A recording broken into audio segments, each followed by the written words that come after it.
Welcome to Space Citizens, the podcast where we talk about how you and I depend on space. We're in space, we're impacting space, and we therefore all have a vested interest in the good governance of space. And I am in a conversation today with someone who I only met, I didn't even meet in person, I met online recently after tracking her work for quite some time and finding it really interesting and impressive. I reached out and said, I think it's time we engaged. Priyanka Dhopade is a senior lecturer at the University of Auckland in New Zealand in the Faculty of Engineering and Design, where she lectures mechanical engineering and mechatronics. And I don't even know what mechatronics is. I didn't ask her that question. She has research expertise in aerospace thermodynamics and fluid mechanics. We did talk a little bit about that in our discussion today because she used to work literally on the Rolls-Royce of jet engines. Before joining the University of Auckland, Priyanka had a fairly impressive academic career as well as a career as a practitioner, as she tells us, working in the aerospace sector. She held a senior research position at the University of Oxford at the Oxford Thermofluids Institute. She completed her PhD at UNSW in Canberra, and in 2012 she was a recipient of an Amelia Earhart Fellowship, which is a fellowship for women in aerospace engineering. And in 2017 she was listed as one of the UK's top 50 women in engineering. She has a bachelor, master's and PhD in engineering and has studied, lived and worked in Australia, Canada and the UK and now New Zealand. So she brings with her a whole host of experience academically, professionally, and also in terms of having lived in different countries and cultures, which is also one of the topics that we touch upon. But really what I reached out to her about and what we talk a lot about today is an initiative she set up called the Space Sustainable Initiative, where she is looking through an engineering lens at all of the challenges of ensuring that space activities are sustainable. So that's not only the launch in terms of the environmental footprint on the ground, the environmental footprint in the air, the impact on the space environment when we're launching more and more space objects and satellites into orbit, the problem of space debris in space, the problem of space debris re-entering Earth's atmosphere, and also the challenge of deliberate returns, recovering objects from space, all of the different kind of sustainability issues that go with that, including environmental justice. We talk a lot about ESG, so environmental, social and governance issues, and really delve into a whole swathe of topics, actually, which is what I love so much about conversations I've had with Priyanka every time we have engaged. And really that is the intention of this podcast, is to just be exploring the work of people who I think are doing important work either in the space sector, adjacent to it, or working on concepts that really line up with the notion of what it is to be a space citizen. So please enjoy this conversation with Priyanka. I hope you do as much as I did. And I'm really grateful, Priyanka, that you have said that you want to be a guest on this new podcast, because you and I only met online not so long ago. And it's been so nice to connect. And I'm really grateful that you're willing to do this with me today. Thank you for reaching out. I think we talked about this earlier, that it was time that we met, because I think we have been sort of working around similar topics, and I've been reading your work for a while. And even though I'm new to this area, I find that it's such a privilege for me to meet you so early on in this journey, because I look up to you in this area quite a lot. Thank you so much. That's really good for my ego. But it's also, I think, having left academia, I feel like I'm much more comfortable marketing what it is that I do. But when you're in academia, and this is something that you probably experience as well, all of your metrics are about publications in journals, and it's really unclear to me who actually reads those publications. I've always tried to do more accessible communication around those publications, so things like op-eds and doing things like a podcast. But really the privilege is mine when I get to meet people who are just really trying to drive things proactively and putting mind, body, and soul into that work. And that was really evident to me just based on kind of seeing online what it was that you were doing. So, but let's back up a little and start with what brought you into an interest in space policy, because you have an engineering background. And by the way, I'm always in awe of people who have engineering or scientific or AI or quantum computing backgrounds who then say, oh, I thought I'd move into policy. Like, there's no way I'm moving from the humanities into an engineering degree. So I think it's really incredible that you've made that shift. So tell us a bit about what kind of engineering you did and what it was that led you to shift into more of a policy lens. I think, yeah, all of the things that you said are actually kind of reflective of some of the issues that I found in engineering. Is that there's this, well, I'll start with the beginning. My background is in aerospace engineering. I studied, my bachelor's, my master's, my PhD in this area. I worked on jet engines for commercial aviation for a long time. I was in the UK at Oxford for about 7 years after my PhD, and really got to work with industry very closely because it was all Rolls-Royce funded research, which the government obviously has a keen interest in as well. So just being in that R&D environment within academia. So it was very applied research. I wasn't just, working at my desk on equations. I was kind of speaking to industry stakeholders. I was working on big problems. And that's where the interest in sustainability kind of came about, because we're trying to optimize these big engines for fuel efficiency so that they consume less fuel and are better for the environment. But there's also obviously this kind of commercial imperative to it, because Rolls-Royce is one of the big three kind of jet engine manufacturers. There's a competitiveness that goes into this optimization exercise as well. And I found it really interesting to be in that environment, but also at the same time, at the end of the 7 years, I kind of started to question where my career was going. And I think anyone who makes a big shift in their career has been asking those questions for a while. And then they kind of look around and see, like, okay, where can I go that I can transfer my skills to and still feel like I'm making an impact, but at the same time fulfill something deeper inside me, where I can look myself in the mirror and say, actually, I feel like I'm fulfilling some sort of purpose, which is a big ask from a career because, at the end of the day, it's just a career. Well, it is, but I mean, so did you feel like literally working with the Rolls-Royce of jet engines? Did you feel like that was not contributing something meaningful? I mean, obviously, you got to learn a lot, you got to work hands-on, but somehow it didn't feel meaningful to you, or maybe it just didn't after 7 years. I think it was a bit of both. After 7 years of doing very similar things, I honestly did feel a little bit bored. And I think it was the very kind of fast-paced innovation R&D environment where people don't necessarily take a step back and celebrate their achievements and reflect on their failures. We're just like on to the next thing, on to the next project. And I found that really exhausting because it never felt like you really got down to doing something, like like you got somewhere mentally with it. Yeah. It was very fast paced.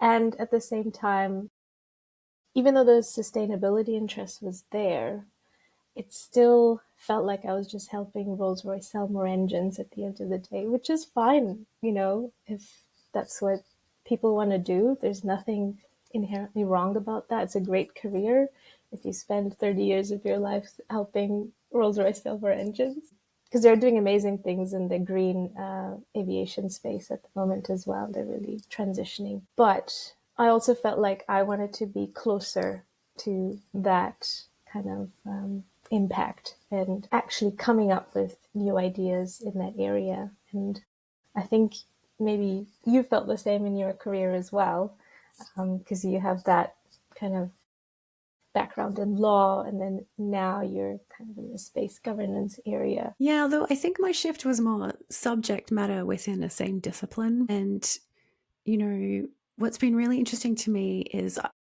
I always had an interest in geopolitics and international relations, but it was never the core of my studies or my research or my teaching. It was my PhD was an extremely theoretical approach to liability. How can we hold leaders responsible for um, mass atrocity crimes? Because often the leaders, particularly political leaders, are not the ones pulling the trigger on a gun or torturing people, but they are sometimes called the armchair criminals because they are the ones who put in place the architecture for whole groups of people to commit these mass atrocity crimes. And then it was this comparative theoretical lens about, well, how do we hold them responsible? How do different legal systems do that domestically? How is that being translated into international criminal law? And I felt like it was answering, as you said, something that I wanted to contribute somehow to the world in the sense that, I was really driven by injustices that I had watched take place around the world, particularly post 9/11 and various different dictatorships. But it's still just writing ideas, and one hopes that maybe some judges will pick up some ideas. But when I made the shift into space law and space governance, really, like I said, it was subject matter, but still within a similar discipline, except that I got to widen my lens. Now I really get to engage with, comment on, but also engage with what's happening geopolitically and work with decision makers, policy makers, various different levels of government, various different levels of military around the geopolitical realities with an eye to, and we talked a little bit about this as well in one of our previous conversations, just shifting the dial ever so slightly, because whether we're talking about space sustainability or in my case a lot of work on space security, we can't flip the entire modus operandus upside down, much as we may wish to do so. But it's about finding the areas where you can push the needle sufficiently that at least the trajectory will change over time. So if we're able to shift by a couple of degrees, that means you'll end up here in the future instead of here. And so I got to widen my lens, but that's what I was saying. Like, I'm so in awe of someone like yourself who's gone from one discipline to an entirely new one. So you've shifted worlds. You've gone from fast paced, hands on engineering, building engines, answering client needs and business needs in an environment which is, as you said, it's about helping Rolls-Royce sell more engines, to how can you shift the policy around sustainability in the entire aerospace sector. So there is an entire discipline shift which you've undertaken, which I think is really impressive. Yeah, I really like what you said about taking a wider lens because I feel like that's what I've done. Maybe I've gone a little bit wider than some people would, but at the end of the day, I kind of still see it as an engineering problem. Like, what is the actual problem? I'm trying to understand, I'm trying to ask the right questions. So I think it's a combination of being in engineering. Maybe I'm more of a systems engineer because I want to see how it all fits together and how it makes sense to my brain. And also being in academia where you have the freedom and flexibility to ask these kind of bigger questions and take the time to see if you can answer them. And that's all I've done. I started with a very simple question about what is the environmental impact of space launch, and did some kind of back of the envelope calculations, and then I realized, oh, actually the problem is much bigger than that if you look at the environmental impact of not just the manufacturing of the launch vehicle, the emissions of launch, re-entry, if you're trying to recover it, but also kind of space debris, all of the manufacturing that goes into the satellite systems, and the impacts that you don't think about. So all the interference from, satellite frequencies on radio astronomy, and then being Mm-hmm. in Aotearoa, New Zealand, and working with some of my Maori colleagues and learning to ask questions from that sort of lens as well, trying to understand the cultural impacts of the night sky on lots of different civilizations around the world. It kind of really showed me the scale of what, is going on. And Mm-hmm. I'm still on that journey of trying to understand what that ecosystem actually is and who's involved, who gets to make decisions. So yeah, I don't have a background in policy or geopolitics or any of that, governance law. But I'm just an engineer trying to understand, trying to frame the problem and maybe come up with some solutions in partnership with people who know more about these things than I do. Yeah, I love that you said you're approaching it as an engineer. There's a huge buzzword desire in academia for transdisciplinary research and multidisciplinary research, but really, how to do that is the biggest challenge. So, I want to talk a little bit more about the Space Sustainability Initiative that you set up. But before we do, because that is a transdisciplinary research initiative that you've founded as a way to approach these problems you identified. But before we get there, and I think we hear your little son in the background. So I just want to acknowledge, and you're also a new mother with a very young human being to take care of, while you're also trying to solve these global problems. I just want to acknowledge that for what it is. That approaching it as an engineer, I think that's where humanities folks, that's the limit we bump up against, is that we are approaching it logically through our training. What are the processes by which policy is made? How do you feed into that? How do you influence decision makers? How do you make use of facts? Because just providing more facts, it turns out, doesn't lead to logical, better decisions. Again, we'd love it if it worked that way, but it tends not to. What are the political pressures? How much does public opinion matter? What are the geopolitical pressures? What's the competition that's going on globally around access to space and dominance in space? Because those are actually the prime drivers. So we talk about sustainability. We all know it's important. We also, I think there's sufficient understanding now that it's actually a business imperative. If you are a provider of data, space data, or you're launching things, or you are operating satellites, your business model depends on the space environment remaining accessible and usable and sustainable. But what we mean by that word sustainable is actually very different depending on what lens we're looking through. So when you've said you've looked at it as an engineering problem, and you listed, I think a lot of people think about space sustainability as sustainability of the space environment. So we have to deal with space traffic, we have to deal with the risk of space debris. And I'm going to go on a bit of a rant now, but in the first, I think it was nearly 50 years of space activity, we went from one space object to about 2,500 satellites in orbit. And then in the 20 years since then, we've gone from 2,500 to 12,500. So there's been this immense uptick. Most of those satellites are owned, of course, by SpaceX, but because of the groundbreaking notion of having a mega constellation of many, many thousands of satellites and the connectivity that provides, there's now this commercial competition and also geopolitical competition for companies and countries to start replicating this idea and creating more mega constellations, plus our 130 million pieces of debris orbiting Earth. And so most people think in those terms, which is already a wicked problem in and of itself. But you really have widened that lens, and you've said, and the term circular economy comes to mind, but you've said, what about the environmental impact of launch? What about the environmental impact of re-entry of debris? What about the environmental impact of returns? Because we're going to see more and more of those deliberate returns. What about the environmental impact of the materials being used? What about the impact on astronomy? You've really taken the widest possible lens of space activities not only taking place in space. And I would venture to guess that extremely wide lens, which is necessary, probably has a lot to do with a system of systems approach, with an engineering approach. I don't know if you agree with that, or is it just that people are taking a while to catch up with what sustainability really means? No, I think you're absolutely right. You hit the nail on the head. If you take the people who actually work in sustainability, regardless of what sector they're in, and this is where the transdisciplinary approach really helped me because, again, I don't really have a background in sustainability either. I'm not an environmental engineer.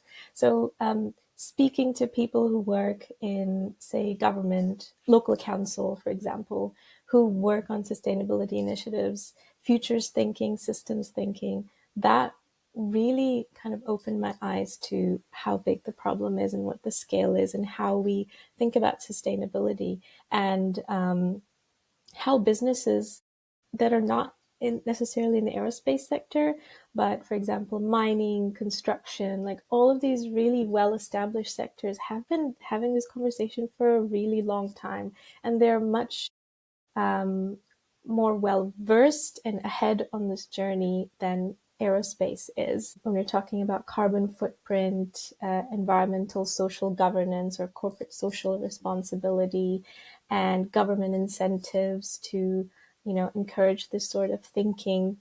And also a bit of peer pressure as well. So that's what this kind of ranking, for example, we have B Corp, which is, this ranking system for businesses to talk about what they do in terms of environmental and social and governance initiatives. So I guess coming back to that transdisciplinary approach, I found it really beneficial to learn about all the things that I don't know about, that I'm still learning about, and engage with people who have been working on different aspects of sustainability in so many different ways, with so many different lenses. I work with this amazing academic who is Maori, but she works in urban planning, and she kind of integrates her Mātauranga Māori or Maori knowledge into everything that she does, and is an amazing urban planner.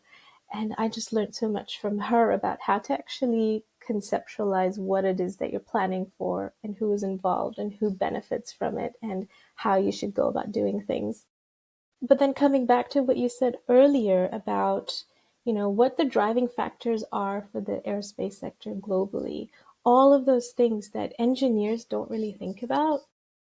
And I just, as you were saying them, I felt like, oh, we should really have a course on this, on, international geopolitics and sustainability and all of these things for engineers, so that when we build things and when we contribute to something bigger, we at least have some understanding about how it's going to be used, what the ethics around it are, and what we are actually contributing to.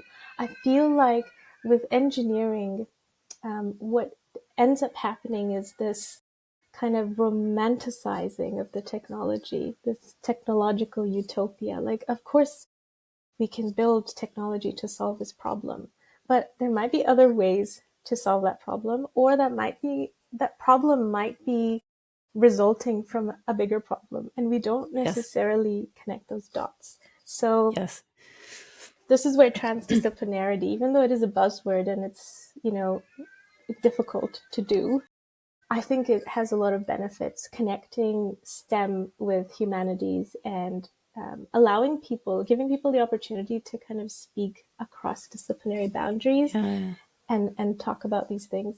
Is he okay? Does he need your attention? He's okay. He's being entertained. That's his being good. Entertained scream. Oh, he's enjoying. Okay. Yeah, absolutely. I think, and vice versa, right? In terms of the way humanities experts and scholars and practitioners need to understand why it is that a certain engineering problem has been solved in a certain way, or why it is that we haven't got more sustainable approaches to rocket fuels, why it is that we haven't sufficiently impacted satellite design when we're thinking about the materials being used and the impact on astronomy. Because it's frustrating, I think, for people with humanities lens to be like, we all know there's a huge issue of space traffic and debris management, and we all know that problem's there, and yet still the imperative is just to keep trying to catch up with SpaceX, or ensure that for the US, to make sure that the US remains out in front, or for other countries to make sure that the US isn't the only one out in front. Like, there's all these other imperatives going on which drown out, there might be a better way to design that satellite or that launch vehicle. There might be a better way to approach, like you said, from your urban designer colleague, to look at the human scale impacts as well as the environmental impacts. But there needs to be a two-way conversation, because I don't understand the way an engineer is looking at a problem to solve a thing. And when that engineer, usually, present company not included, usually an engineer will be so enamored, as you said, by the widget or the gadget, that that's what they want to talk about, Whereas and actually Emma Gatti has a really great Substack newsletter called No One Cares About Your Satellite, which is all about how the space sector is so terrible at marketing what it does, because it's all about widgets and gadgets and SAR and infrared and, electropropulsion, like all of these things that, unless you're already in that world, no one cares. Tell me what problem you're solving. Are you going to help us solve climate change or air traffic management or help farmers or help the mining sector? All of these sectors that you actually mentioned are way out ahead in terms of ESG and sustainability conversations, are actually the users of satellite data. And so there isn't enough exchange between them either in those different worlds. I wanted to ask you about B Corp as well. So first of all, can you explain more about why it is that companies would care about getting a B Corp accreditation? And second of all, whether I don't think the space sector is engaged with that at all. Maybe I'm mistaken. I mean, the simplest way that I understand it is that it is similar to the ESG system. It's just there are more metrics involved, and it is a little bit more involved for companies to actually submit the documentation to obtain a certain metric. So there's more diverse metrics and there's more documentation involved. And it sounds like a barrier to what companies might want to do. But, and I've been thinking about this in the context of aerospace as well. Like, what actually motivates a business to say, we're going to care about this when nobody else really cares about it? And it may or may not affect our bottom line. Chances are it will, but we still want to care about it. And I think partly it comes down to leadership and the values that leadership has. It could be, a board or a CEO who cares about that thing and says, let's try and do this, let's do it differently. And, we can still try and compete with the others because it sets them apart in a way. And part of it also has to do with kind of the global climate related to that. So if, for example, venture capitalists or investors care about your B Corp certification or, this kind of green investing, then that kind of creates a peer pressure, like, okay, we have to start caring about this now. Or, for example, EU regulations that say if you're a trading partner with a country in the EU, then you have to provide your CSR kind of strategy with whatever it is that you're supplying. So I think it can be both. It can be the carrot and the stick. The carrot is like valuing it and actually trying to do it. And the stick can be regulations that say, well, we care about this, so you have to as well. Mm-hmm. Which I think aerospace will get there, but it's definitely not there yet. No, I think we're a long way off. There's certainly, I think social license is a term that I've heard various people in the space industry start to throw around, which to me kind of sounds disingenuous. It's like we have to get people on board to agree with what we're doing. It's a marketing exercise, although I guess sometimes ESG or B Corp accreditation is a marketing exercise as well. But social license to me, it's a little bit an odious term versus, as you said, like, why would you be committed to these things? Why would you do something that affects your bottom line unless you believe it's worth it, unless you believe it has value, unless you believe that in the short or medium and perhaps long term, it's going to make a difference to the way that you're going to be able to operate. Well, let's circle around then to the Space Sustainability Institute initiative, the SSI, that you have founded at the University of Auckland. So you've said it's transdisciplinary.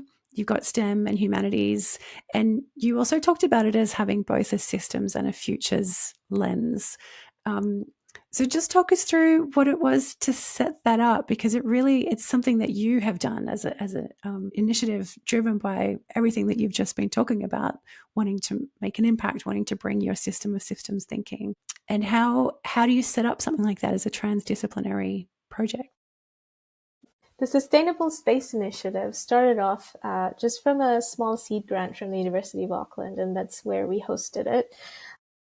I kind of brought together a few academics and colleagues that I knew who were interested in this, have these different backgrounds from different disciplines, and we've been talking about this for a while. So my colleague from the Auckland Council actually has a futures thinking background, and he does a lot of that kind of work for council, and he's worked in mining, and his background, his educational background is actually planetary science. So he thought about mining and geology on different planets, and passionate about sustainability. And that's kind of what we found with all of the people who joined the Sustainable Space Initiative, is they had this passion for environmental justice, which is this American term, but I really like it because it's, kind of encapsulate what we're talking about, is how do we care about the environment and incorporate that care into everything that we do here on Earth. And that includes the space environment.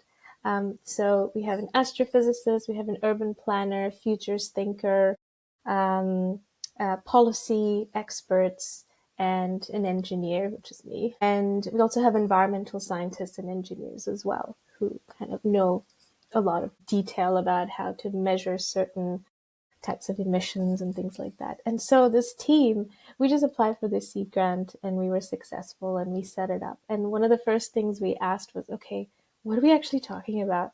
How do we define sustainability in the context of space? And so that kind of led us to our first published peer-reviewed paper, which was kind of a review article about what we are imagining or conceptualizing as sustainability. What does that mean in terms of aerospace? What does that mean in Aotearoa, New Zealand, with its strong kind of indigenous lens and those kind of perspectives? And in the context of the Te Tiriti o Waitangi, which is the treaty that New Zealand is founded on, and partnership with Indigenous peoples. And we also connected with Alice Gorman, who's a space archaeologist, and she kind of, she actually gave us the idea, like, why don't you actually write an article about what you mean in terms of sustainability? And so we had these conversations, we put together this article, and that took us forward to, okay, now how do we define some of the problems in some of these areas?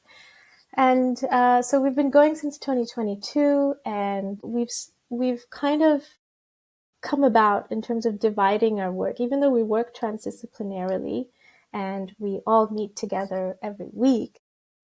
We've kind of got these 4 pillars that have kind of emerged, just in those last 3 years, which we've got the policy and incentives pillar, where we look at government, we look at industry, and we try and figure out what the carrot and the stick are, essentially. We've got the engineering, so thinking about circular economy, things like refueling satellites, re-entry impacts, what are the engineering things that we can do. There's the futures and systems thinking. How do we actually define what a space mission and a space ecosystem looks like? And touching on some of those kind of bigger global issues that you talked about. And then there's a public engagement, which is a really big piece that I spend a lot of time on, like writing articles in the conversation, giving talks, giving public talks, and talking to people about what they think about space and what's going on, at least in New Zealand. It's really interesting, the different perspectives that we get. There's a lot of climate anxiety, and people are asking, the first question that I get asked is, well, what is the environmental impact of space launch? And why are we launching from New Zealand? And what are we launching from New Zealand? What are we actually contributing to? So those kind of questions are amazing to hear. I always feel like I'm on the same page as them, saying, well, I'm asking the same questions. So why don't you, read some of our work and come join us or support us? So that's, I guess, not necessarily in a nutshell, because I went on for a while, but that is what the SSI is and wants to do. Yeah, it's such an amazing initiative, because we need to have those different lenses working together. But it really strikes me what you said about the context in New Zealand, because it's geographically a very small country, and yet you have this international launch company that's the premium launch company and launch provider in the Southern Hemisphere. And so it probably is on people's minds a lot more, for example, than in Australia, where we're still struggling just to get across the public that space matters, that they're using space, that it isn't really just about astronauts and Elon Musk.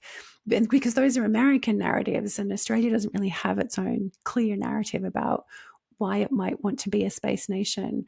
Whereas New Zealand has become a space nation by virtue of one company deciding that it wants to use New Zealand territory to launch. And so I'm sure that raises a lot of questions in the public. Does that make your job easier, do you think? Not in terms of solving the problems, but in terms of your public engagement pillar? I think it definitely does, because it's easier to meet people who are asking similar questions. But it doesn't necessarily make it easier to answer some of those questions because, like what you said earlier about social license, when we go to and try and build partnerships with industry or even government, like the New Zealand Space Agency, for example, this big focus on economic growth and business development, which may be similar in Australia, kind of creates this anxiety about talking to the public about potential environmental impacts because they're all worried about social license.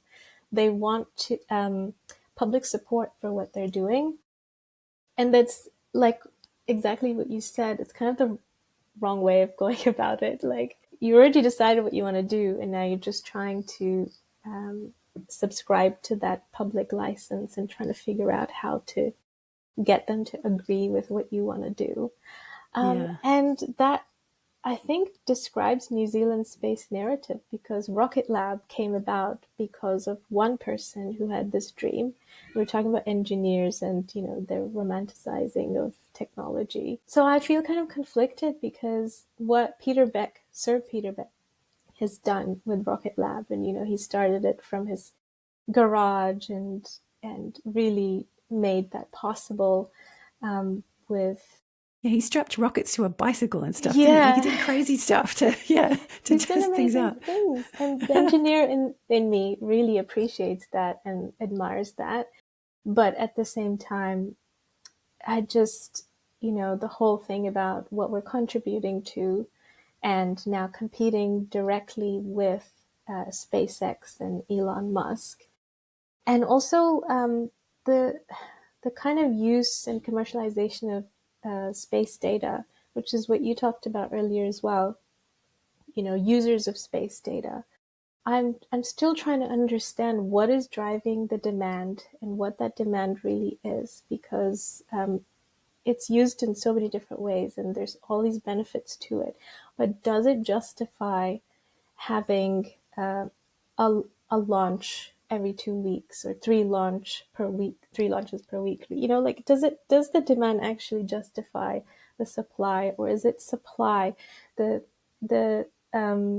rapid kind of manufacturing and testing and launch and how cheap it has become to actually launch into orbit? Is that driving the demand? I don't really understand that relationship very well. Yeah, it's really a key question, I think. As we speak, I'm trying to look up a piece. Here we go. It's called "Where Are the Profits of the Space Industry?" written by Pierre Lyonnais, and it's on another Substack newsletter called The Space Republic.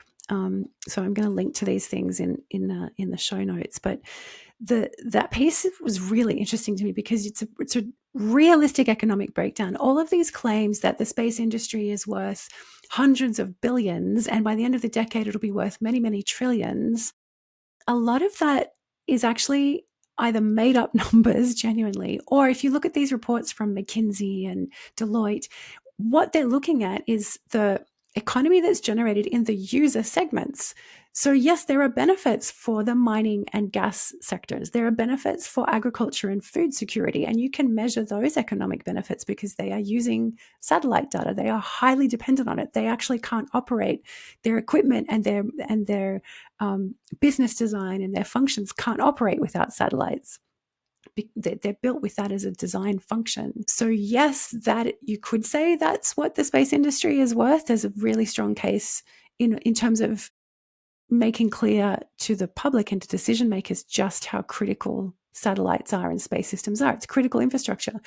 But if you're trying to build a business case on that constant investment into launch capability and into all these startups building more and more satellites and into more mega constellations, because that company is going to have a huge profit margin, I think there's a huge either error in calculation or misleading narrative around that. And particularly, as you said, like how many, there are 3 different sites competing in Australia to become launch sites. Indonesia wants its own launch site, Singapore potentially, the Philippines potentially, Canada is so desperate to have its own launch site that it's just launched a government funding challenge to say, come companies, show us your technologies, and if you work your way through various gateways, we'll keep providing you more funding until we have a successful launch company. Like there's this desperation to have sovereign launch so that we are not dependent on foreign providers. But how many satellites can you possibly launch every day from 200 launch sites around the planet? Like you can't, unless you have firstly figured out how to remove dead satellites and objects and debris.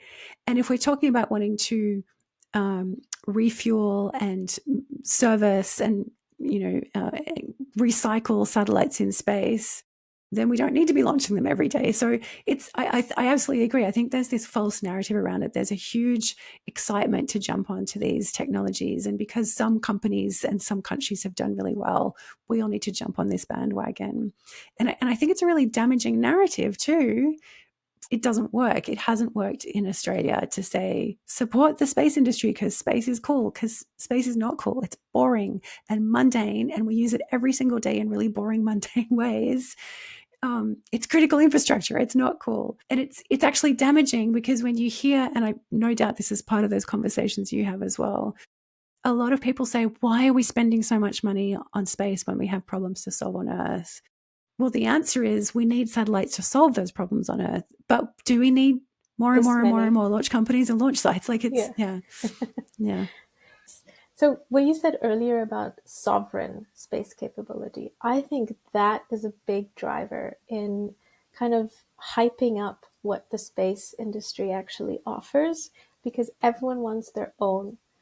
It's like all of these countries want their own PC, like Apple had this, amazing idea. But if everyone wants their own, then somebody's going to make more money. And I think that's kind of, it is a false narrative. And the geopolitics of how space technology and capability and access to space is so intertwined with national security and safety and risk and all of these things, where governments are actually wanting more investment in their space companies.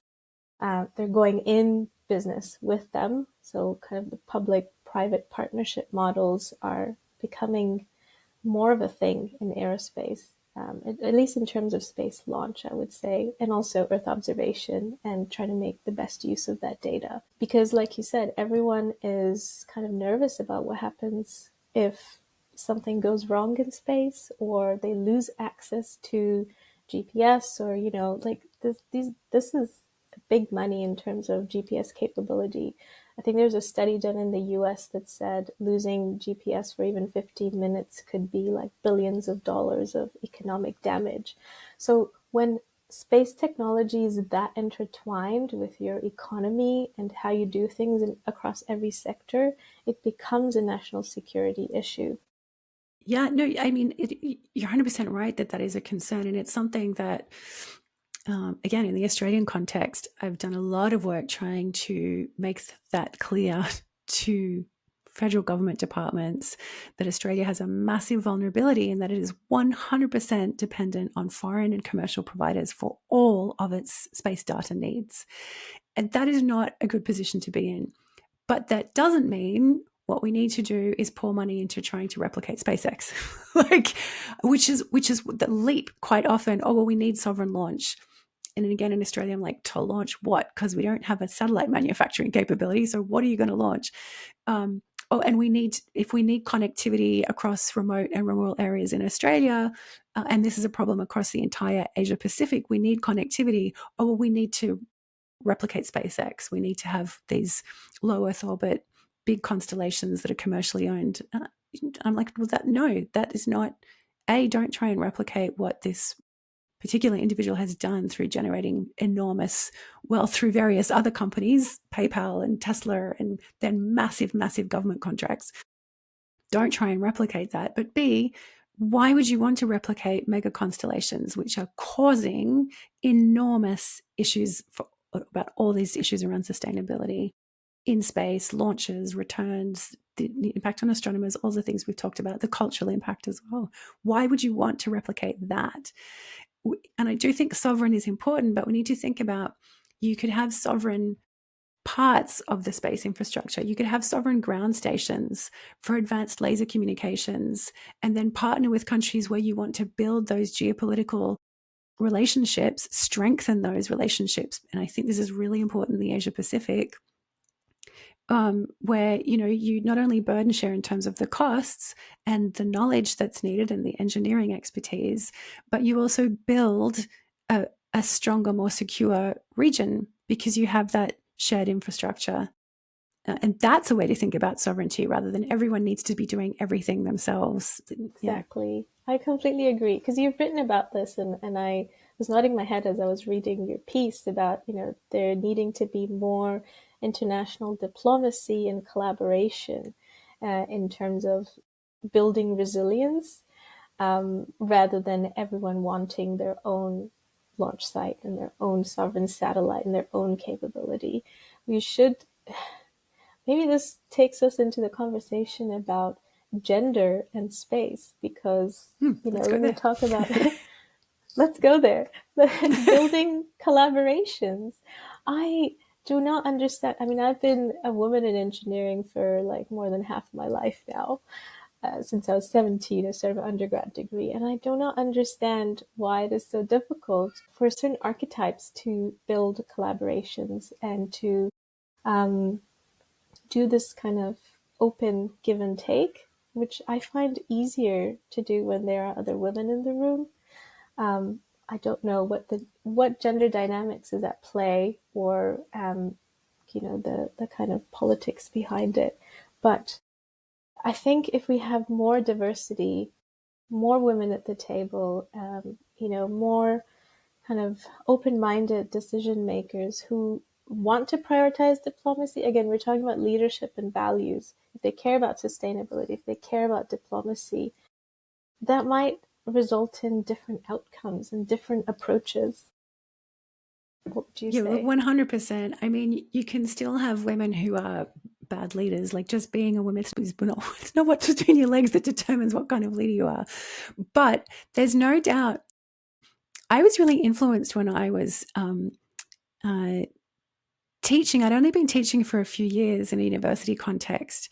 And as a student, I had always excelled in a competitive, masculine type of classroom. Like, law lectures are all about testing up people's knowledge and their ability to argue, and a lecturer will pose a question and you have to demonstrate you've done the readings and you know the case and you can make your argument. And I'm a highly opinionated, overconfident individual, so I excelled in that environment. And so when I was teaching in my first few years, my assumption was, if you are quiet, if you haven't raised your hand to ask a question, or if you're unable to answer my very pointed question, you are unprepared. You haven't done the readings, or you are subpar. You're not very intelligent. Like, I had really huge judgments about the students in my classrooms. And I came across a piece called Women's Ways of Knowing, which, this is a bit of a digression, but it was so influential for me. It was written in the 1980s by 3 women psychologists who had been trained to, all the literature and knowledge about knowledge and moral development up until the 80s had been written by men about men. Like, their psychologists in universities were using Harvard male students as their subjects, who came from elite, privileged backgrounds and were mostly white and were all male. And so these women who were being trained as psychologists started to challenge that notion of cognitive development, of moral development, of communication, of self-reflection, and came up with an entire theory where they said, from our clinics, from working together and from having female clients, we are noticing there are different models of communication. There are different modes of cognitive and moral development that women have. And again, it was still in the US, so culturally determined. But what blew my mind about it, and I think linguists have done a lot of work around this as well, cognizant that there are also intersectional influences as well. But at the very basic level, women tend to communicate in networked ways and to form knowledge, to learn in these webbed ways. We don't do it in a linear fashion, which means when we're in groups, we'll say things like, I'm not quite sure about this, but I'm thinking, or what do you think of? Or I have a question about, and they sound like they are self-doubting, but actually we're testing out those ideas. Whereas, broad sweeping generalizations, men tend to be more assertive, to state things as fact, even if they're opinion, and you have to try and outdo each other to be heard. And so I really started to look at, and because some of the chapters were about different fields and disciplines and teaching as well, and I realized that I had been teaching through a very gendered lens. And so I started to change the way that I asked questions. I started to educate myself in different teaching methods that are more based on group discussions, or even just pair discussions, or reflective exercises, sometimes writing before speaking, sometimes talking in pairs before having a plenary discussion, just trying out different ways for people to explore ideas without having to come up with a well-formed argument in answer to my very pointed question. And it shifted the dynamic entirely of how my students reacted and responded. And it also shifted my enjoyment of teaching, to be honest. And I think, and there's plenty of literature around the feminization of management as well, as we've seen more women, still not enough, but more women rise up in different leadership positions, that the feminization of management has led to more webbed, horizontal working environments rather than vertical and hierarchical all the time. And again, some of it depends on personality, but so some of the stuff that I've written has drawn on that without doing so explicitly, to assert exactly what you just said. Like, we cannot solve the problems before us by just putting a small group of people who think the same way to look at, because firstly, they're going to analyze the problem in a certain way. And secondly, they're only going to come up with a certain set of solutions, possible iterations. As soon as you add different thinking and different training and background and different cultures and different gender lenses into those discussions, your lens by definition widens. And that's the only way we're going to solve wicked problems like sustainability, is by having more diverse thought and approaches. Like, otherwise we're just going to be stuck where we are right now. Yeah. So very long way to say I agree 100%. No, like what you said is, I agree with it, and it also has blown my mind. I want to go and read this book that you're talking about, because I spent a long time thinking about and wondering about what I was seeing around me and why I felt so out of place and why I didn't think in the same way. And, you sort of tend to default back to, well, it must be because I'm a woman and I think differently. But actually, I think thinking about in terms of men and women, A, is too binary. There's more than just those two genders. And B, it kind of encourages more generalization, because we sort of fall back into this confirmation bias. But actually, and there's a great author, Angela Saini, who has written a couple of books about gender, and what you said about anthropology and also primatology. She wrote about that, how they have been men looking at things from a very male lens and observing only men, has defined how we think about gender even now, because those studies are so foundational, but they are biased to begin with.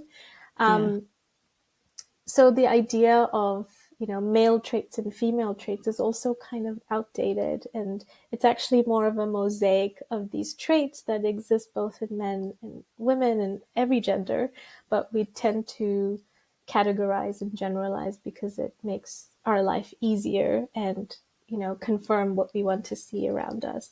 And I think, yeah, that is true, and certainly in my experience, because I do work with some amazing men who are great allies and who have this mosaic of different traits. But it's more, I guess, the archetype that I'm talking about when I say Yes. there's a whole Yeah. bunch of this type of man in the room, where I always find it funny when every man is trying to be the smartest man in the room, which is statistically impossible, but they still are hell bent on trying. It's and that's what, like you said, just does not offer any solutions, and we end up not even framing the problem, let alone trying to solve it. So this idea of network, horizontal um, thinking and being open and saying, I don't know the answer, but here's someone that might, or I might go and talk to this person or search for it in this place. And then I might know more about it, but I can't guarantee that I will know the answer. And I think being in academia has allowed me to be more comfortable in that respect as well, versus being in industry where I would be expected to have an answer and deliver my KPIs on time. And I think part of it is due to what you have created yourself with the SSI, clearly, right? Like the deliberate interdisciplinary, constant mutual learning. Because I think another thing about transdisciplinarity, and there's all sorts of debates about whether you call it multi versus trans versus inter, because they are all different models. But, that there is such a desire to see that happen. And there's also a desire, I think, I see it in any ways, university students today. So people in their sort of, I guess, late teens, early 20s, mid 20s. What is that? Is that Gen Z? They want a more modular approach to education, understandably, because university degrees are designed for a couple of centuries ago. um, so they want a more modular, interdisciplinary approach to their education. But at the same time, you're only going to get real value from something like the SSI, I think, if you have people who are real experts in their fields able to come and work with other experts in their respective fields and to then bring those lenses together. If you're trying to train people as polymaths or multidisciplinary experts, they are not going to have sufficient grounding in any of the disciplines to really understand what we started off with, what you just started off in this conversation describing, like bringing an engineering lens to the question of sustainability. And working with someone in your team who is an urban planner and their lens, like you actually still need to have that grounding. And I have no idea how to solve that, because there's no doubt that university education is outdated. But yeah, we still need to generate enough specialists. Not everyone can be a generalist. Yeah, I completely agree. Like, I think if you just want to be a transdisciplinary practitioner or researcher, it does feel like you're not going to be good at any one thing, but maybe you're good at being average at a lot of different things, which is how I feel a lot of the time.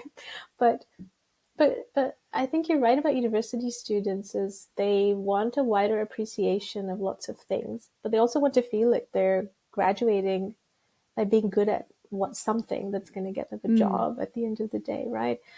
So I think there is a balance to be struck, and I don't know how to do it either.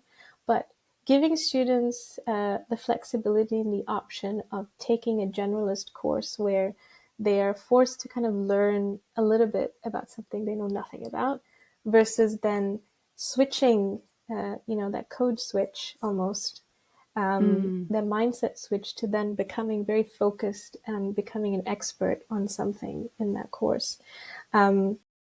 I think there is a balance there to be struck. And I know that I really enjoyed that in my degree, because even though I did aerospace engineering, we had electives every year and we could choose anything from across the university. So I took traditional musics of the world, I took French, I took moral philosophy, and Amazing. I felt like I was bad at all of those things, but I really enjoyed them. And it actually dislodges something in your brain that allows you to then focus on your disciplinary expertise. So I've always needed that balance. Yeah, that's amazing.